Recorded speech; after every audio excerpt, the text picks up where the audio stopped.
My dear young leaders and parents,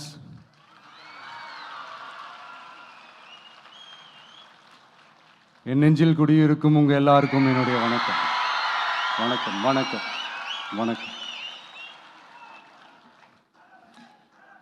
S, young leaders and parents எல்லாரும் எப்படி இருக்கீங்க?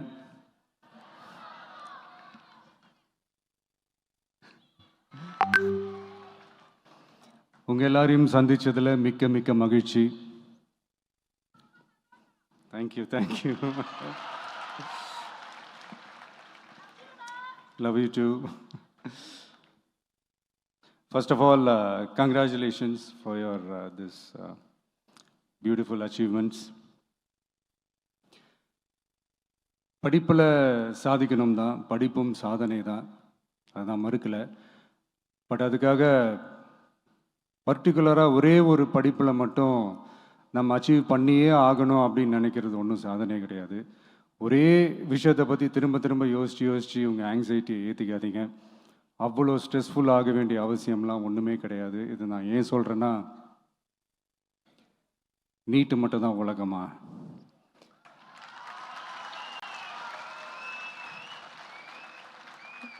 நீட்டை தாண்டி இந்த உலகம் ரொம்ப ரொம்ப பெருசு. அதில் நீங்கள் சாதிக்க வேண்டியது பல விஷயங்கள் இருக்குது. அதனால் இப்போவே உங்கள் மைண்டை ரொம்ப ஸ்ட்ராங்காக வச்சுக்கோங்க, டெமோக்ராட்டிக்காக வச்சுக்க கற்றுக்கோங்க. ஏன்னா டெமோக்ரஸின்னு ஒன்று இருந்தால் தான் இந்த உலகமும் சரி, இந்த உலகத்தில் இருக்கிற எல்லா ஃபீல்டும் சரி, ஒரு ஃப்ரீடமாக இருக்க முடியும்.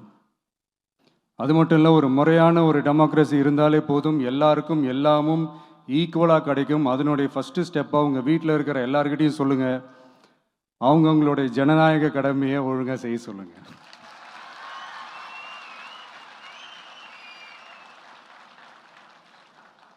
ஜனநாயக கடமையை சரியாக செய்கிறதுனா அது ஒன்றும் பெரிய ஒரு விஷயம்லாம் கிடையாது, சாதாரணமான விஷயந்தான். நல்லவங்க, நம்பிக்கையானவங்க, இது வரைக்கும் ஊழலே செய்யாதவங்க யாருன்னு பார்த்து தேர்ந்தெடுக்க சொல்லுங்கள். அவ்வளோதான், ஆஸ் சிம்பிள் அஸ் தட். அதுதான் அந்த கடமை. நான் ஒரு 2 years பேக் இதே ஸ்டூடெண்ட்ஸ் ஃபங்க்ஷனில் நான் சொல்லியிருந்தேன், இந்த காசு கொடுத்து ஓட்டு வாங்கி ஜெயிச்சிடலாம்னு நினைக்கிறாங்க இல்லையா, அவங்கள அந்த கல்ச்சரே யாரும் என்கரேஜ் பண்ணாதீங்க, யாரும் காசு வாங்காதீங்க, உங்கள் பேரண்ட்ஸ்கிட்டையும் எடுத்து சொல்லுங்கன்னு நான் சொல்லியிருந்தேன். அதை அப்படியே ஃபாலோ பண்ணுங்க.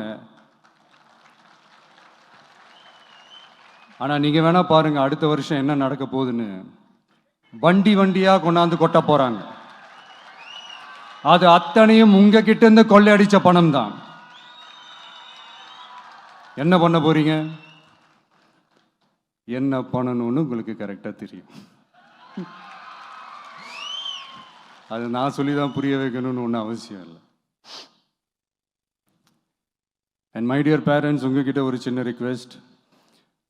உங்கள் குழந்தைங்களோட விஷயத்தில் எதுவும் ஃபோர்ஸ் பண்ணாதீங்க, ப்ரெஷர் போடாதீங்க, எதுவும் இம்போஸ் பண்ணாதீங்க. ஃபர்ஸ்ட் ஆஃப் ஆல் அவங்களுக்கு என்ன பிடிச்சிருக்குன்றதை தெரிஞ்சுக்கிட்டு அதுக்கு ஏற்ற மாதிரி வழி நடத்துங்க. நான் டெஃபினட்டாக சொல்கிறேன், எத்தனை தடைகள் வந்தாலும் அவங்கவுங்களுக்கு பிடிச்ச விஷயத்தில், அவங்கவுங்களுக்கு பிடிச்ச துறையில் அவங்க கண்டிப்பாக சாதிச்சு காட்டுவாங்க.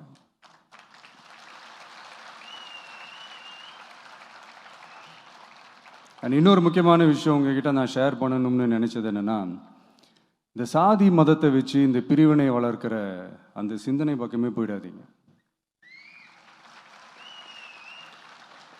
அந்த சிந்தனை உங்களையோ இல்லை உங்கள் மைண்டையோ டிஸ்டர்ப் பண்ணுற அளவுக்கு அதை அலோவ் பண்ணவே பண்ணாதீங்க.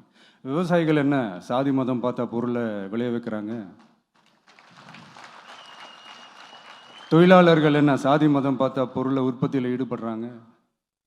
இவ்வளோ ஏன் இயற்கை அம்சங்களான வெயில் மழையில் சாதி இருக்கா, மதம் இருக்கா?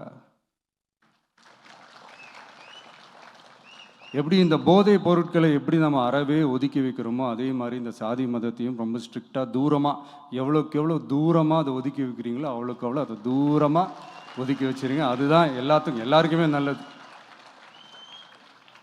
ஏன்னா இப்போ ரீசெண்ட் டைமில் பார்த்தீங்கன்னா, தந்தை பெரியார் அவர்களுக்கே சாதி சாயம் பூச ட்ரை பண்ணுறாங்க.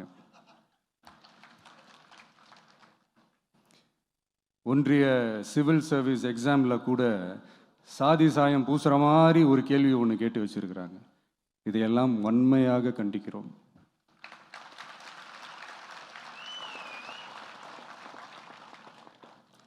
இந்த உலகத்தில் எது சரி எது தவறு அப்படின்றத அனலைஸ் பண்ணி பார்த்தாலே போதும். ஒரு குழப்பம் இல்லாத ஒரு தெளிவான ஒரு வாழ்க்கையை ஒன்று வாழலாம். எதுக்கும் ரொம்ப எமோஷ்னலாக ஆகாதீங்க, அவ்வளோ வருத்தலாம் இல்லை. டெக்னிக்கல் அண்ட் சயின்டிஃபிக் அப்ரோச்சோடவே திங்க் பண்ணுங்கள். ஏன்னா வரப்போகிற இயர்ஸில் ஆல்ரெடி வந்துட்ட இந்த ஏஐ ஆர்டிஃபிஷியல் இன்டெலிஜென்ஸ் உலகத்தை எதிர்கொள்கிறதுக்கு அதுதான் ஒரே வழி. The sky is vast and wide, and you have strong wings. So feel free to fly like a bird with courage, conviction, and confidence.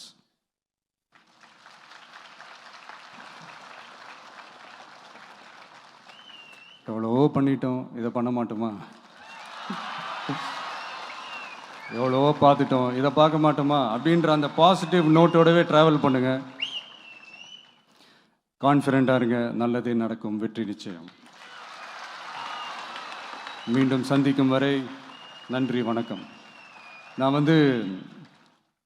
அடுத்த செட் ஆஃப் ஸ்டூடெண்ட்ஸ் கூட நான் next week போல் நான் meet பண்ணுறேன்.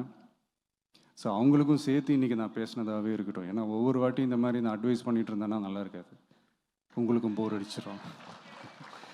So thank you. எல்லோரும் வாங்க, meet பண்ணுவோம்.